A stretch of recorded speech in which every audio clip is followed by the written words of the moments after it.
Welcome to the Context Machine. This is episode 650, a truly auspicious number. I'm sure. I'm Bryan Jeff. I'm glad you are sure about who you are. I'm sure about being auspicious. 650. Oh, well, it's round. It's a roundish number. It is a roundish number. I mean, there are curves on all three digits. So we do the show once a week.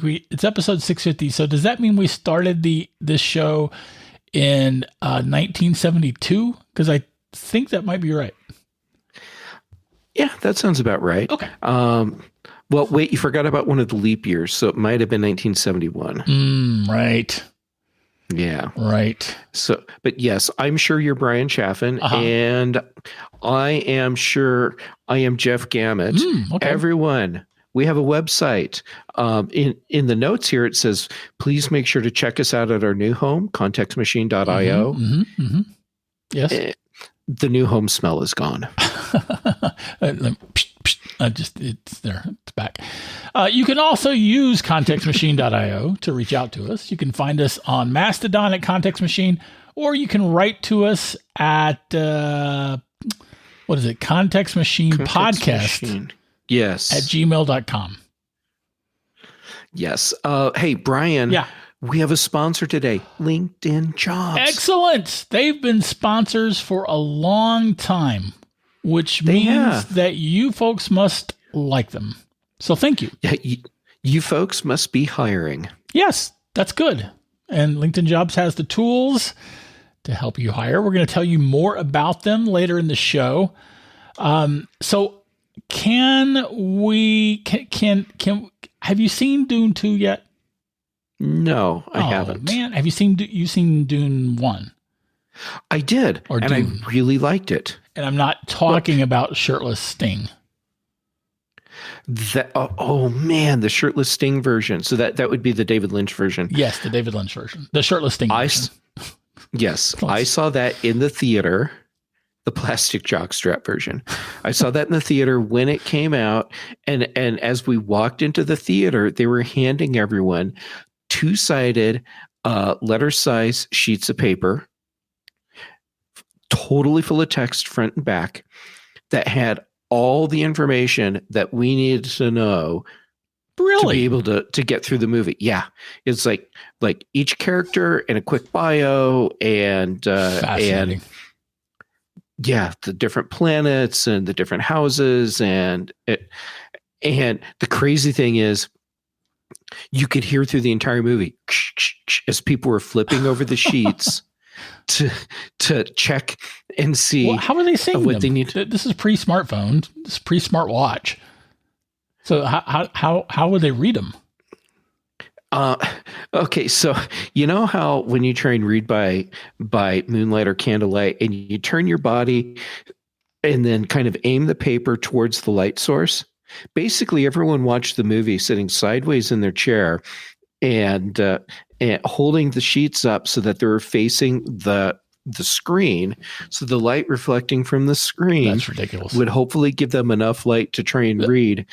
That was a very poor decision on someone's part. Yeah. Well, I did enjoy the movie. It was weird. Did enjoy the movie. But there were a lot of poor decisions on someone's part in the movie. Yes, and it does not hold up to a modern eye. So it's funny, Tony Lawrence, he's a longtime listener. We mentioned him recently because he offered a splendid review of my book on very cool. Yeah. On Medium. And anyway, the point is he saw my post about Dune 2 being epic. And he said he didn't like the first one because he thought it changed too much. So I'm like, well, what are you talking about? It didn't change anything. And he's like, you talking about the one with Sting? And he didn't say Sting, but he thought I meant by the first Dune movie that I was talking about, the David Lynch movie. Oh, yeah. So that was kind of funny, but no, we're talking about what's his name? Dune director. Denise Villeneuve. See, I wasn't even going to try and offer up a pronunciation because I was waiting for you to do your completely inappropriate French accent. My faux French. Oh, is that what we're calling it now? Faux French? Yeah, it's totally faux French. It's not real. Did he do? I've been meaning to look this up. So we're doing a show, so I figured I'll go ahead and look it up now. Did he do that one movie? Did he? No, it was the other one. He did Blade Runner 2049. I didn't realize that he was the director. I did not realize that he was the director of Blade Runner 2049. Well, look at that. You learned something new today. That means today is a success. So Luc Besson. I'm thinking that he did the movie that I was thinking that Mr. Villeneuve did. But, see, told you it was the other guy. Yeah. Mr. Lucy. Oh, he did Lucy. Oh, Lucy was good. And Luc Besson, of course, did The Fifth Element. Oh, and he did The Professional. Anyway, so there's Dune 2. It's an amazing movie. It is so incredibly epic, and Jeff hasn't seen it yet. So we're not going to really. We would of course be careful not to give any spoilers because it is it's a brand new movie. It's still in theaters, but we would normally talk about that. But it is amazing. Jeff, I didn't tell you this. So we talked about how the first Dune movie only differentiated from the book in like two very tiny points. Mm-hmm. Right? The second movie differentiates a lot more. And I didn't mind. Oh, okay. Well, that's actually saying a lot right there. Because it made the movie better. That's the thing. That's the thing with the Lord of the Rings movies, especially The Return of the King. That's the thing with the Game of Thrones TV shows. The vast majority of the random arbitrary changes that Peter Jackson and whoever the hell directed the Game of Thrones, their arbitrary changes were just arbitrary and did not improve the story, and that's what pisses me off. Dune 2 does take some liberties with the show, and I loved it. But liberties with the story. That's great. That's okay. I knew what you meant. And I am almost as protective of Frank Herbert and Dune as I am of Tolkien and Lord of the Rings or George Martin and the Game of Thrones. Almost. And that's saying something as well. Yeah. Changing for the medium. Yes. Very important. Very important. Douglas Adams was the master of that. I mean, he wrote a radio play series called Hitchhiker's Guide to the Galaxy, and then he rewrote it for the other mediums that it was going to. And he knew he was writing stories that were the same but different.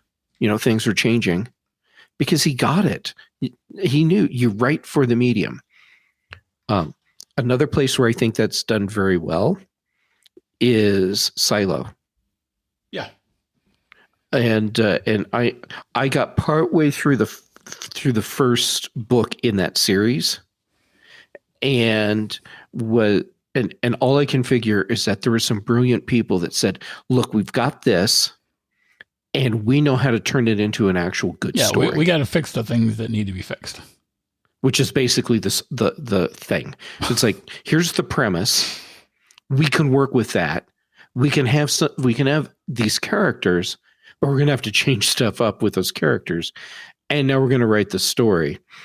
And anyhow, this TV series is much better than the books. Well, the cardinal rule of authors is to not say negative things about other authors. So I will simply nod my head. And considering I'm not an author in the fiction space, I feel like I have the leeway to be more critical of fiction authors. Yes, you do. Actually, you absolutely do. It is important that non-authors certainly, I mean, certainly an author can talk smack about another author. That's, if they want to do that, that's fine. And it's no skin off my back or nose or whatever the saying is. But the my choice not to take that route is more about you being the better person. No, it's more about me being trying to be protective of my future career. Because people that talk smack, unless they're just the poop, right? Insert another word there. Unless they're just amazingly awesome. Knees. The bee's knees, yeah. They're going to burn bridges. Yeah. And that's not good. So anyway, the point is that Dune 2 is amazing. It was a beautiful, intensely, it's just amazing, man. I'm looking forward to you seeing it. I am very much looking about it. Yep. And I'm very much looking forward to seeing it as well. Timothée Chalamet is amazing.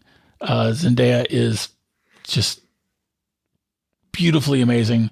What's his face? Who plays Stilgar? What's his name? How am I not getting that? If only we had a tool where we could look up these names. I'm frantically clicking in the background. It's the big guy. It's the guy. It's Josh Brolin. No, he's Gurney Halleck. Of course he is. Javier Bardem. He's amazing as Stilgar. Josh Brolin is great, and everyone is great. Tying it back to Silo, Rebecca Ferguson. Yes, I'm assuming she is fantastic in this. Yes, she is. And the funny thing is, I think of her as what's her face from the Benedict Cumberbatch, Sherlock Holmes. Oh, holy crap! I totally forgot about that. I'd forgotten about her being in Silo, and I have enjoyed Silo. But I definitely think of her as the doctor's assistant. Yeah, in Sherlock. Totally forgot that she was in Sherlock. Yeah, and she was amazing in that. Yeah, she was really good. Yeah. So anyway, the whole dang cast is freaking awesome. Holy crap! I'm looking through the rest of the cast, and there are people that I knew that were in this because they're in part one as well. Like Dave Bautista. He was also great. Stellan Skarsgård. Yeah. And this is awful because I'm not sure how to pronounce his last name. Babs Alusanmukun. Star Trek Strange New Worlds. Oh yeah. He's the doctor. Yeah, he's the guy that talks like this. And Star Trek, and I don't like it. Come on, that was a frighteningly bad yet good impression of him as in Star Trek. And that's this week's show. Thanks for tuning in. Tell me I'm wrong. That's I'm so proud of you, Brian. Anyway, the cast is great. It's a terrific show. Oh, so they're going to I saw on Colbert, Mr. Villeneuve said that I thought originally that Dune 1 was the first third of Dune, and it is about the first third of Dune.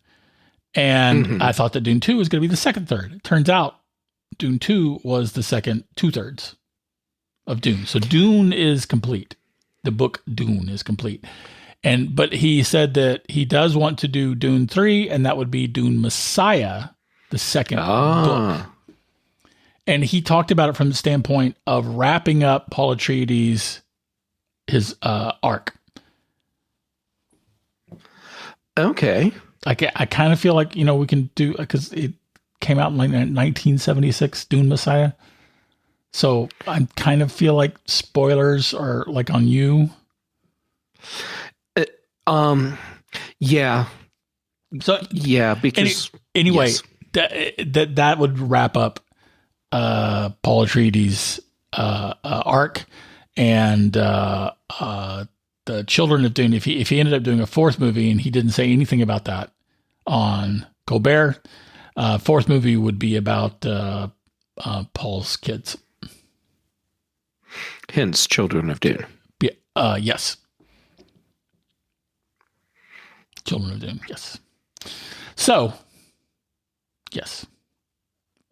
I really like Austin Butler's Fade Rutha too. Cool. Oh, Florence Pugh's in this. And Christopher Walken. Christopher Walken was an interesting choice for the Emperor. He was great, and he didn't really walk in it up. For what that's worth. No, I totally get what you're saying. It's you can walkinate a character or not. Yeah. And so he chose not to walkinate this character. Yes, correct. He did. So anyway, it was good stuff. I like it. Can we also do we have time to talk about my book?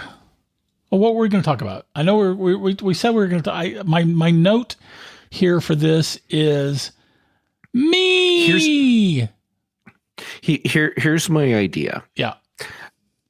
We've now given people a teaser to stay to the end of the show so they can get updates about what's going on with your books.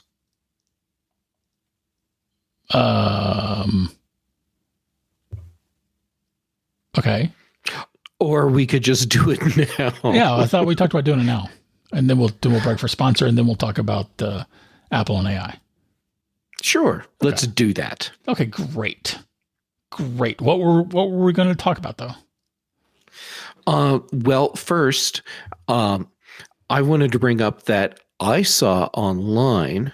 Oh yeah, that you've been interviewed. Yeah, I got a nice little author interview from another author named David Gaffin. He's the author of the Cassidy Chronicles, and he regularly interviews other authors, and it's a lovely format, and I really enjoyed doing it.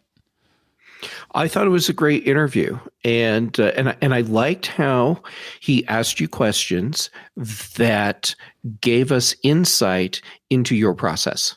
Well, to be fair, so full disclosure, I was given a set of like 25 questions and told to pick 10 to 15 of them.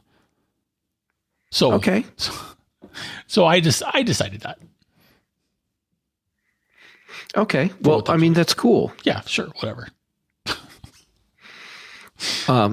Yeah. So you've done the interview. Yep. I'll make sure there's a link to that in our show notes because I enjoyed reading it. I thought it was great. Thanks. And then I am curious, do you have an update for us on King Liam, the short story that you're writing in Mason Truman's world? Yeah, I ended up reworking the endings. Did you ever read it?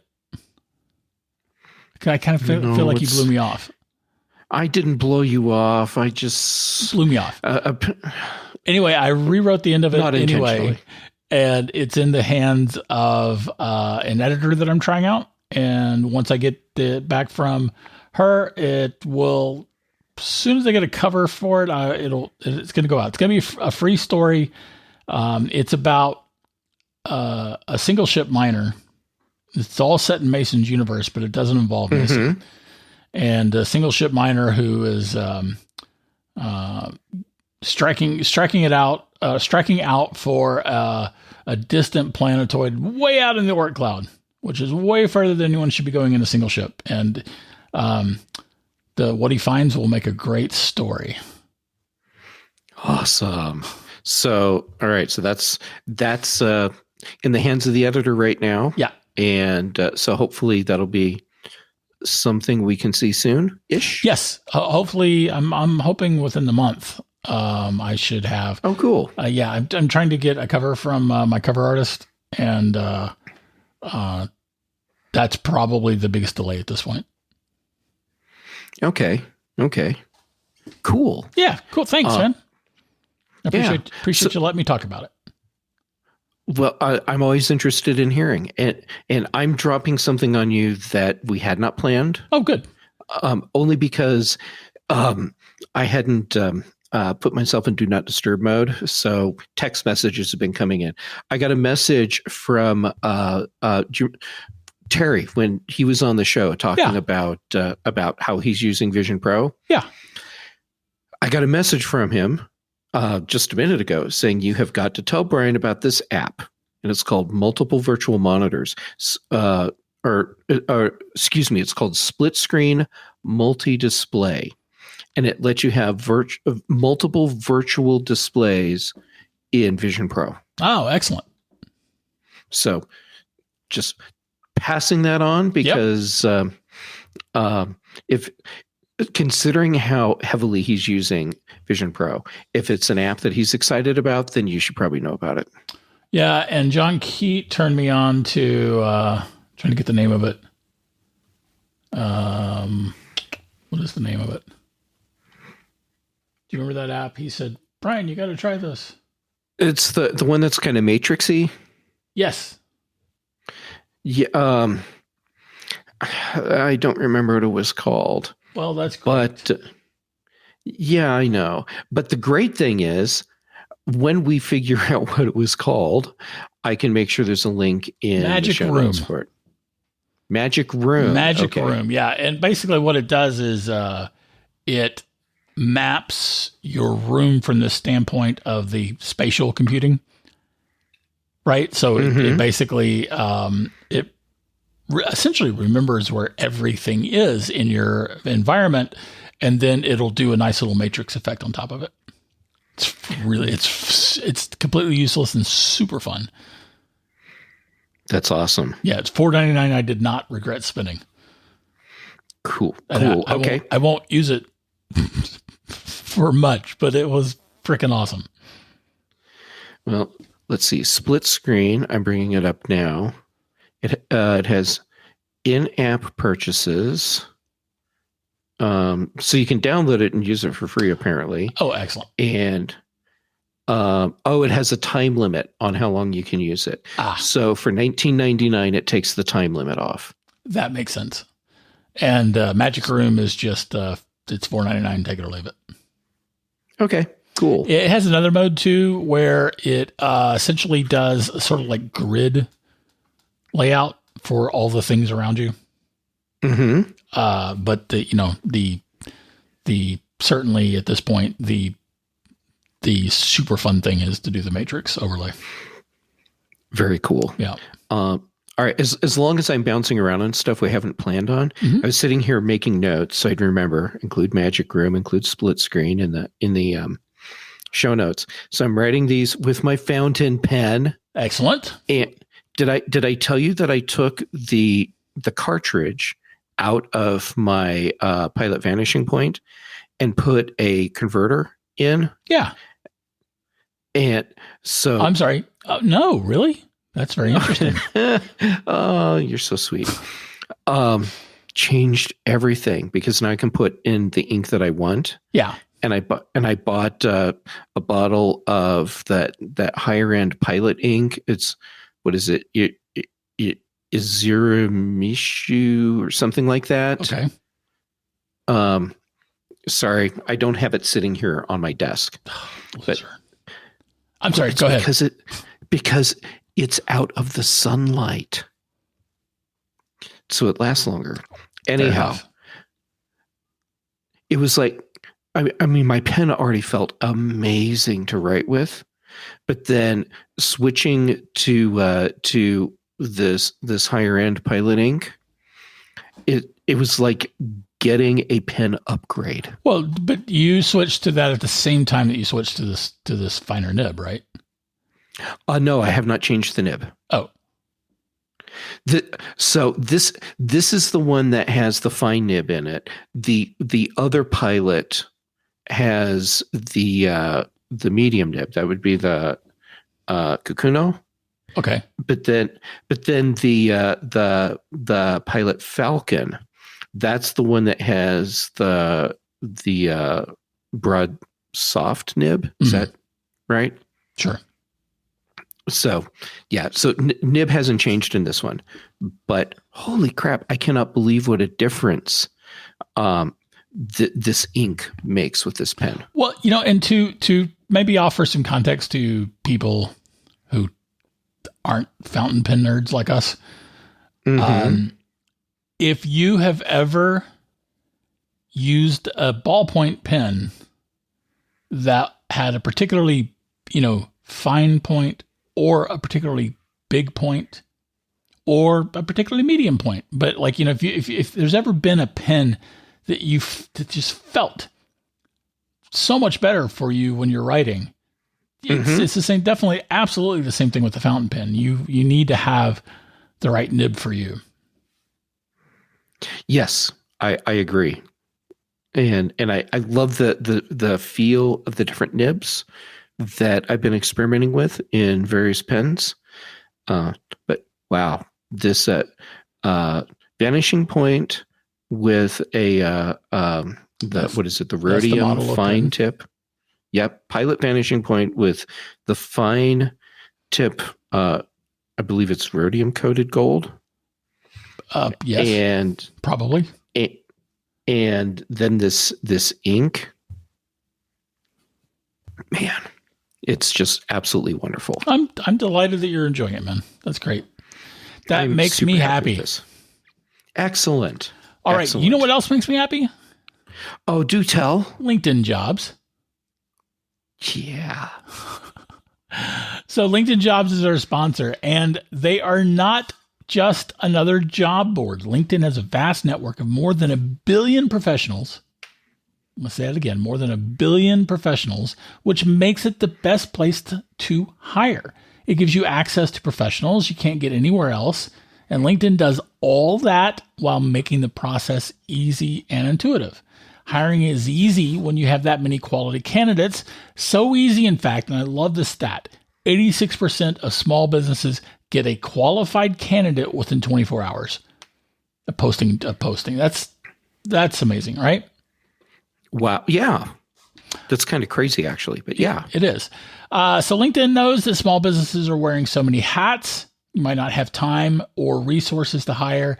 And they give you all the tools that you need. For instance, they give you your dashboard. And that's where you can have your job postings, your qualifying questions, your candidates. It puts everything at your fingertips, and it makes it a lot easier to do screening, to do pre-screening, and to get to your actual hiring interviews. It's an amazing tool. LinkedIn is constantly finding ways to make the process easier. They even just launched a feature that helps you write job descriptions, making the process even easier and quicker. And as a reminder, 2.5 million small businesses use LinkedIn for hiring. It's amazing. So you can post your job for free at linkedin.com/ACM. That's linkedin.com/ACM to post your job for free. Terms and conditions apply.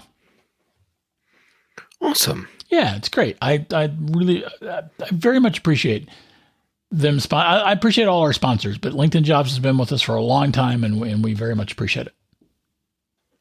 Yeah. It's awesome. Thank you, LinkedIn Jobs. Okay, so our other topic today is Hiroshizuku. Sorry, that's the ink. It just came to me. I'm sorry. So our topic Bryan, today. What's our topic? Top men. So as we were working on the topics, right? We talked about the fact that Apple has just bought another AI company, right? Yes, DarwinAI. They bought them at the beginning of the year, and it's a company I think out of Canada. Yes, and Yeah, so it's an AI company that has specialized in making AI systems that are smaller and can operate more efficiently. And part of what they've done is also make AI technology that's used for component inspection during manufacturing. Right. So, which yeah. I'm wondering what Apple, I mean, because that's stuff that will not be consumer facing. And if that's what they bought this company for, this is basically about Apple further improving its manufacturing, the supply chain. Which is totally plausible. It is totally plausible. And I'm wondering, of course, most, there are a lot of folks who sort of fixate on the generative AI products that are out there, the chat GPTs and the whole LLM space, the whole large language model. And, so there are definitely folks who would assume that Apple is chasing after that market, which I don't think that's the case. They've been doing their LLM efforts in-house. Right, but I don't even think they're like, I don't think that Apple's going to release Apple Chat. I don't think that our Siri Chat or whatever you want to call it. I don't like. Okay, Apple GPT. Yeah. Yes. That's actually the name that Apple's been using internally for that. Okay, fine. But I don't. I think that Apple directly. Okay, so Apple has been in the AI space for years. They generally speaking have been calling it machine learning. We have been talking about Apple and machine learning for years. And I feel like anything that Apple does in the public facing AI space is going to be to Chat GPT as iPad was to Netbook. I think that's a fair assessment. Yes, there are ways that Apple can use these technologies that better enhance our experience with our iPhones and iPads and Macs. And I think that's the path they're going down. It's not about generating garbage articles. Right. It's not about generating garbage articles. Great. So we're on the same page here. Okay. That's good. All right, Brian, here's one of the things. Yeah. Boom. And that's a sweet show. I'm thinking that you hit on an important point, which is not front facing or consumer facing. I have a feeling that's only part of this because of what the company does or did before they were purchased by Apple. Okay, before you say that though, I want to stress that DarwinAI is not the linchpin to whatever the hell Apple's doing here. It's just a launching off point for us because they just happen to have just purchased the company. Right.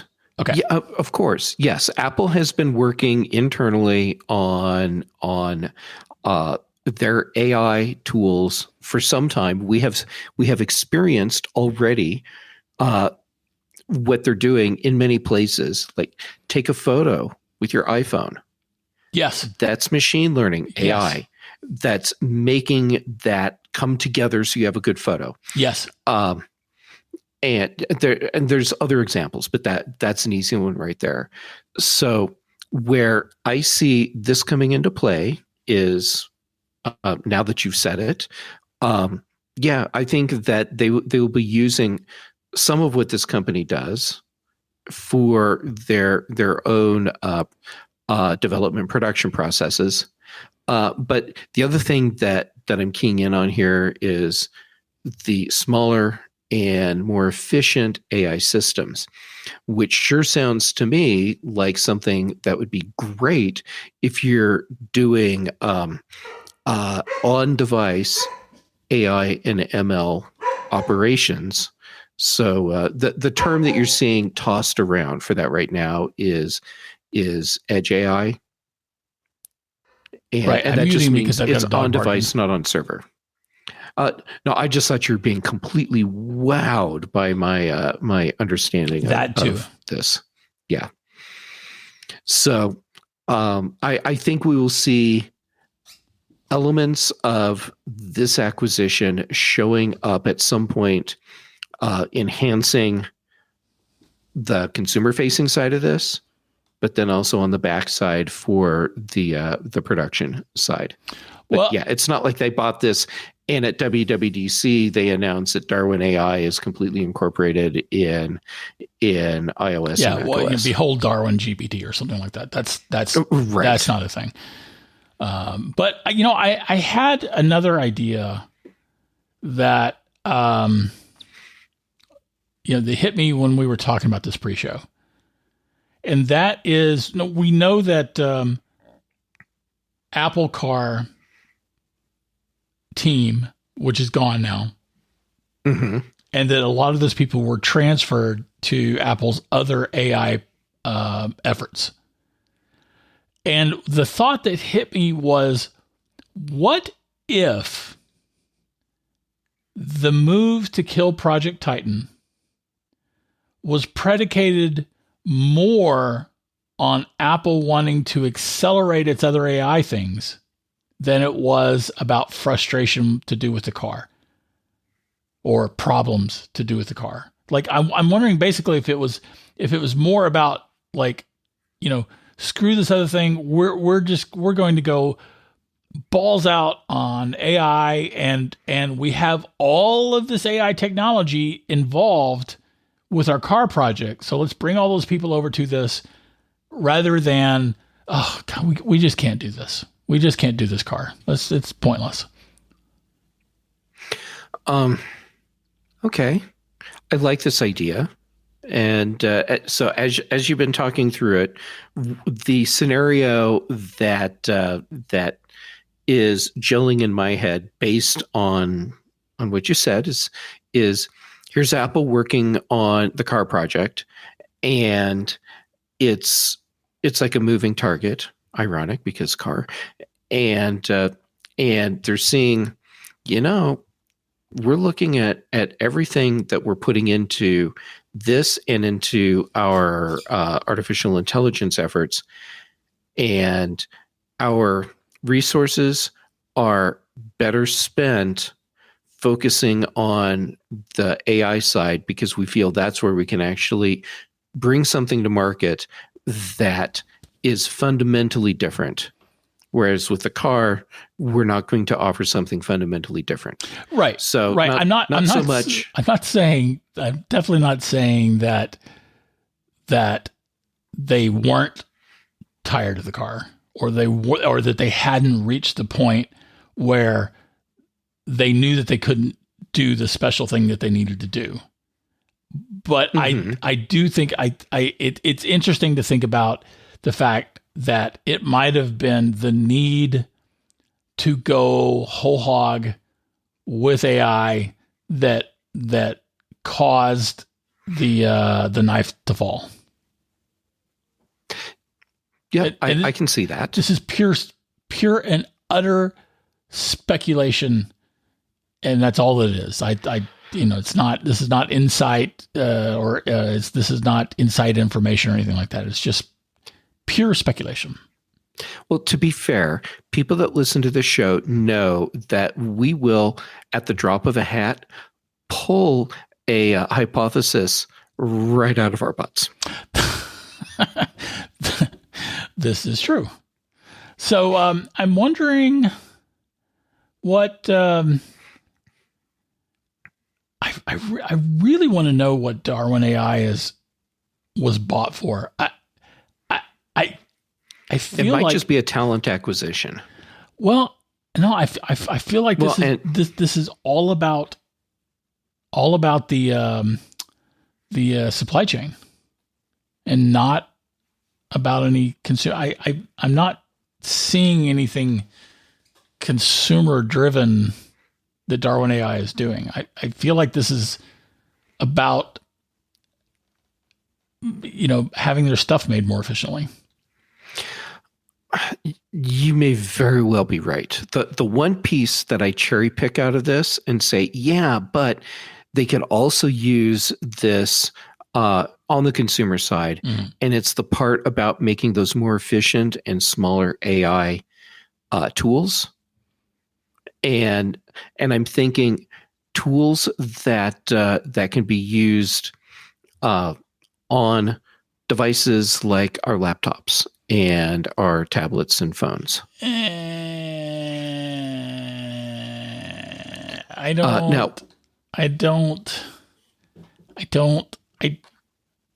don't think so. That doesn't feel right to me. It's not feely goody enough. It's not. I'm not vibing. Okay. I'm not vibing with this concept. And I am down with the lingo. I am hip with the kids. You are. This is the milkshake that brings all the kids to your yard. Anyhow, wow. Okay, there is a part of the conversation that I've been seeing coming up through various articles about this that I'm not agreeing with, and it's the part where people are saying this is Apple working to catch up with OpenAI and Microsoft and Google in the AI space. Yeah, and I'm not buying into that. No, I'm not either. I'm going to iterate. This is anything that Apple does in the AI space will be to ChatGPT as iPad was to netbooks. Mm-hmm.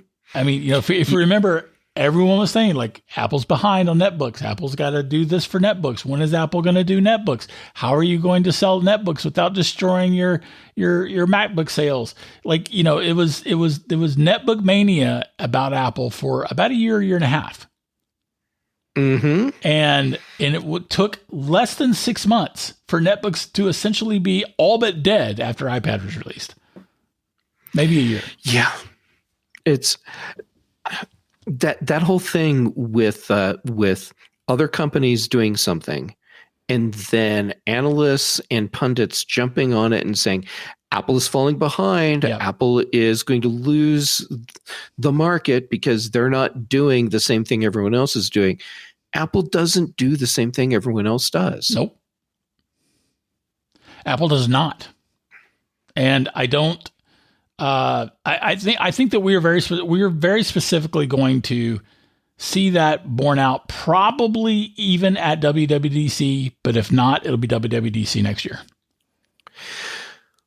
I expect we're going to see some big AI related announcements at WWDC, even if Apple doesn't explicitly call it AI. Yeah. Although they might, because this new MacBook Air, the M3 MacBook Air that was introduced a week ago. Part of the marketing statements that Apple has for that is that this is the best computer for AI. That is a good point.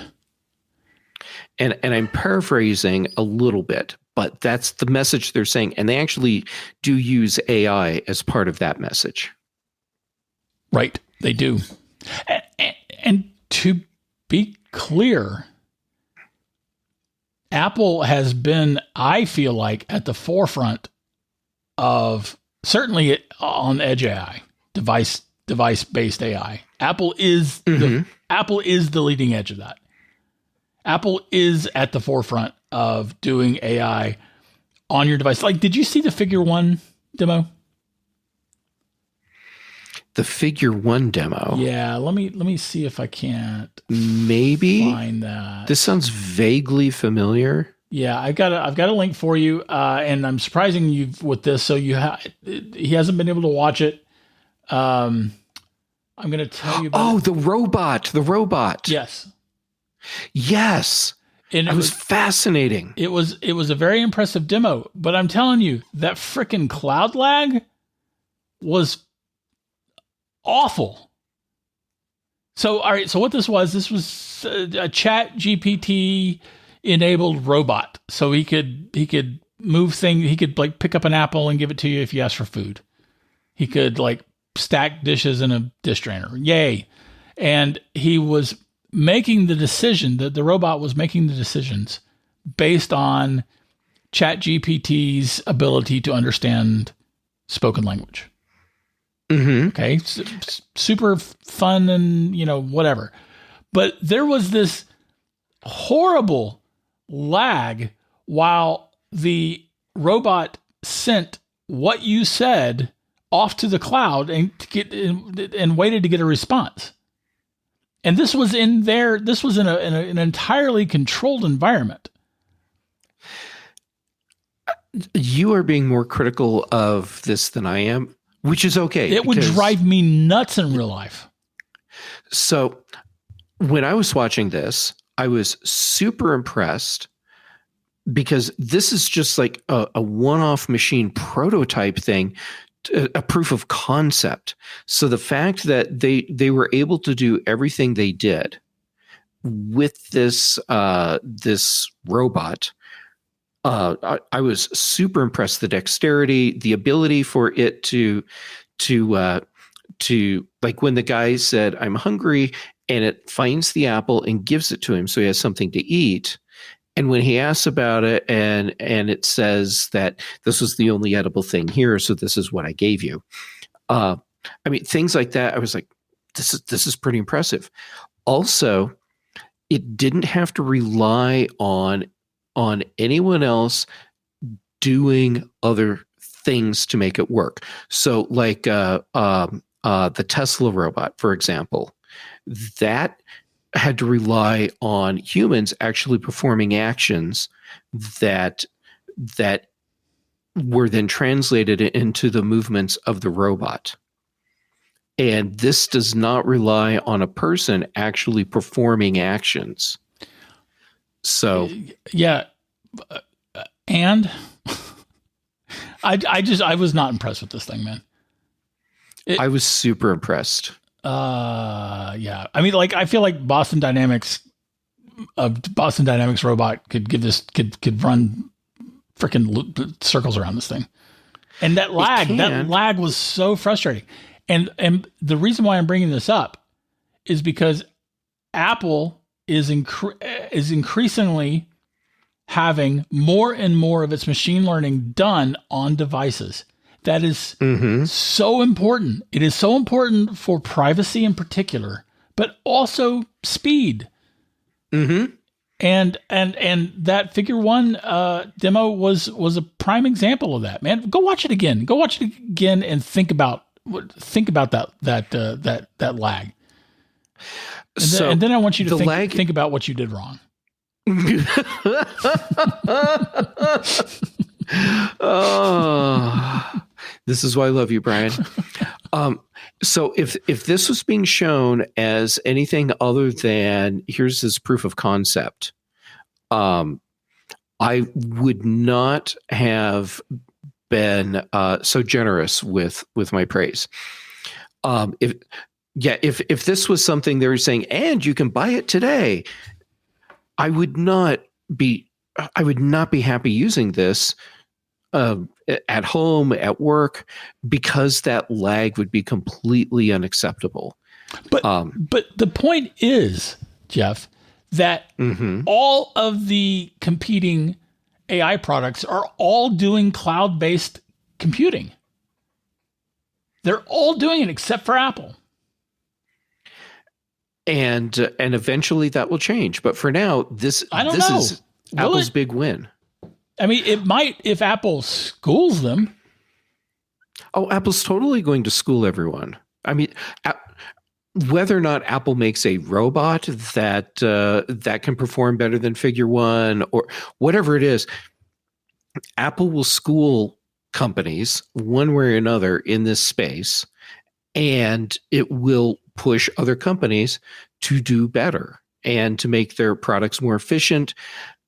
And Apple has an incredible lead on doing this stuff on device. I don't really think anybody can catch up.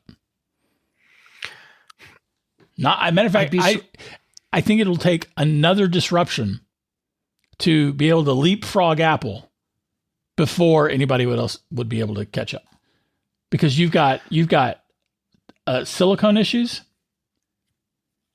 and not to mention the all the technology that's going into Apple's approach. So I guess super tense with the quote unquote AI companies as they are today. I am super tense with them as well. And I expect that we will see companies follow Apple's lead. It may not be the companies that we're talking about today, but there will be companies that follow Apple's lead, and they will give us, how about if I call it a self-contained AI? Okay. I guess you could call it an edge AI thing, but edge AI today still involves, to some degree, relying on your cloud services. But a self-contained AI, yeah, I can see that happening at some point. I feel like the Boston Dynamics stuff is self-contained, but I don't actually know that that's the case. Some of it, well, I think it's a hybrid, and some of their stuff is relying on humans still to make things happen. So, like having a remote control system, like the handheld things that you see for drones. So it's some of the Boston Dynamics stuff is still reliant on human action to just function, but they are definitely way ahead of a lot of companies on the things that they're doing. So I'm going to, here's a year-old Boston Dynamics video. We'll include that. Or no, here we go. How about we'll include a link to their channel. Oh yeah, that sounds great. Okay. All right. I think we beaten this to death. I accept your apology. Yeah, I agree. I have a feeling we'll come back to this at some point. We've done the music, so we're done. Oh. Why did you do the wrap-up thing, and I'll stop talking? Okay, that's this week's Context Machine. If you have anything to comment on, add, or question, you can find me on Threads and Instagram at GeekTales. You can find Jeff. Yeah, you can, especially if I'm moving slow that day. Jay Gamet on the social medias, most active on Mastodon and Instagram and Threads right now. Right, and our bandwidth is provided by Cashfly. The bass is by Dr. Boom. Recorded for this show. That is all for this week. Except for thank you, yes. LinkedIn Jobs. Thank you. Yeah. Yes, thank you. And then also, you're right. We will come back to. We'll be coming back to AI repeatedly as things actually happen. Right before they send out the smart drones to shut us up permanently. Oh no. Oh. Uh-oh.